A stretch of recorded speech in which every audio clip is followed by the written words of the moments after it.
I'm confident na bago siya matapos yung asylum application niya, makukuha na natin si Saldi. Bago mag-grant yung ano po. Bago matapos. Oo. I-update lang kami kay Atong Ang and Zaldico in particular. Kasi latest from Atong. Ang alam natin, red notice na lang ho yata ang way for Yes. to be arrested. Nag-apply kami ng Red Notice September 2025. Yung Interpol sa France, hindi pa gina-grant yung Red Notice hanggang ngayon. So September, complied na kami sa kanya. September 2025, nag-apply na kami. It turns out, iba pala ang batas sa Pilipinas saka sa Interpol. Basta doon may political inkling na konti, ay di-delay nila. In-investigate nila na silang kanilang sarili. But I'm confident we'll get the Red Notice and I'm confident we're gonna get Zaldico back here to the Philippines. The red notice is the only hope we have, Sec, no? Yes, for it's him the to only get hope him we have. back. Yes. I'm confident makukuha natin yun. Do you have a timetable? You have the Wala lang. But naman. we are working very hard on that.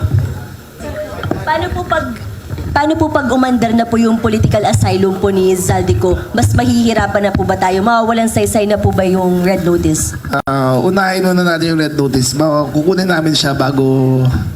I'm confident na bago siya matapos yung asylum application niya, makukuha na natin si Saldi. Bago mag-grant yung ano po? Bago matapos. Oo. Okay. Sorry. 6-month application process kasi yan eh. Sometimes tumatagal ka. Tulad si Harry Roque, officially this week, tapos na ang kanyang 6 months. So we will know kung by today kung granted na o hindi. Kung hindi na grant, pwede na siya expel doon kasi wala na siyang travel papers eh. At saka yung kaso niya kasi is human trafficking. Kaya iba ang level doon. Na banned sa lahat ng mga bansa talaga. Sec, why are we that confident that we will be getting ko soon? We're working very hard. Hindi talaga ka tumitigil dyan. Yung nakuha siya sa Czech Republic, agad-agad pinadala na yan DOJ, we did all we could.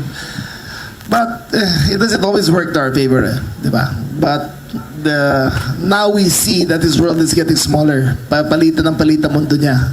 Eventually, makukuha rin natin yan. Drop on him, like we know he's Well, he was in Portugal. Kasi ito yung last itinerary niya eh. Portugal, Italy, France, Prague, tapos pa-enter siya ng Germany nung napigil siya sa border. Ayun yung naging ano niya.